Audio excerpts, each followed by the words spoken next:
కొడుక్కి వింత పరీక్ష పెట్టిన బిలీనియర్. కొచ్చి బేకరీలో పనిచేసిన వేల కోట్ల ఆస్తికి వారసుడు. సూరత్ అతడు బిలీనియర్. కోట్లకు పడగెత్తిన అతడికి ఒక్కగానొక్క కొడుకున్నాడు. చేతికందొచ్చిన తన కొడుక్కి జీవితం అంటే ఏంటో తెలపాలనుకున్నాడు ఆ బిలీనియర్. ఉద్యోగాలు, డబ్బు సంపాదించడానికి సామాన్యులు ఎంత కష్టపడుతున్నారో చూపించాలనుకున్నాడు. నెల రోజుల పాటు సామాన్యుడిలా కష్టపడి పనిచేసి రావాలని కొడుకుని ఇంటి నుంచి పంపించేశాడు. ఇది సినిమా కథ కాదు, నిజంగా జరిగిన స్టోరీ. గుజరాత్కి చెందిన వజ్రాల వ్యాపారి సావ్జీ డోలాకియా కుమారుడు ద్రావ్య 21 సంవత్సరాలుంటాడు. అమెరికాలో MBA చేస్తున్నాడు. సెలవులకు ఇంటికి వచ్చిన కొడుకుని నెల రోజుల పాటు సామాన్యుల్లా జీవించమని సావ్జీ ఆదేశించాడు. జూన్ 21న 3 జతల బట్టలు 7,000 రూపాయలిచ్చి వెళ్లమన్నారు. తానిచ్చిన డబ్బు అత్యవసర సమయాల్లో మాత్రమే వాడాలని, ఫోన్ వినియోగించరాదని షరతులు విధించాడు.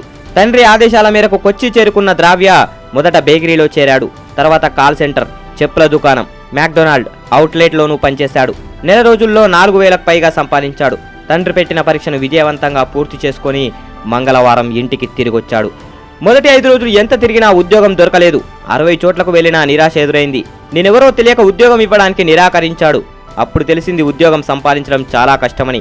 డబ్బు గురించి ఆలోచించలేదు. నేను సంపాదించిన దాంట్లో 40 పెట్టి భోజనం చేసేవాడిని. లాడ్జికి రోజుకు 250 చొప్పున ఇచ్చానని చెప్పాడు. ఇంటి నుంచి పంపించేటప్పుడు ద్రావ్యకు 3 షరతులు పెట్టాను. సొంత పని చేసి డబ్బు సంపాదించుకోవాలి, నా పేరెక్కడా వెల్లడించకూడదు, మొబైల్ ఫోన్ వాడకూడదని షరతులు విధించాను. ఇంటి నుంచి తీసుకెళ్లిన 7,000 రూపాయలు అత్యవసర పరిస్థితుల్లో మాత్రమే వాడాలని చెప్పాను. ఉద్యోగాలు, డబ్బు సంపాదనకు సామాన్యులు పడుతున్న కష్టాల గురించి నా కుమారుడు తెలుసుకోవాలని ఇదంతా చేశాను. జీవిత పాఠాలు ఏ యూనివర్సిటీలోనూ చెప్పరు. అనుభవాన్ని మించిన పాఠం లేదని సావ్జీ డోలాకియా అన్నారు. హరేకృష్ణ డైమండ్స్ ఎక్స్పోర్ట్స్ పేరుతో సూరత్ కేంద్రంగా వజ్రాల వ్యాపారం సాగిస్తున్న ఆయన తన సంస్థలో పనిచేస్తున్న ఉద్యోగులకు గతేడాది దీపావళికి ఖరీదైన బహుమతులను ఇచ్చి పతాక శీర్షికలకు ఎక్కారు. 491 ఫియట్ ఫుంటో కార్లు, 200 డబుల్ బెడ్రూమ్ ఇల్లు, ఇంకా ఆభరణాలు మొదలైనవి ఉద్యోగులకు పంచారు. 71 దేశాల్లో కార్యకలాపాలు సాగిస్తున్న డోలాకియా ఆస్తుల విలువ మొత్తం 6,000 కోట్లు.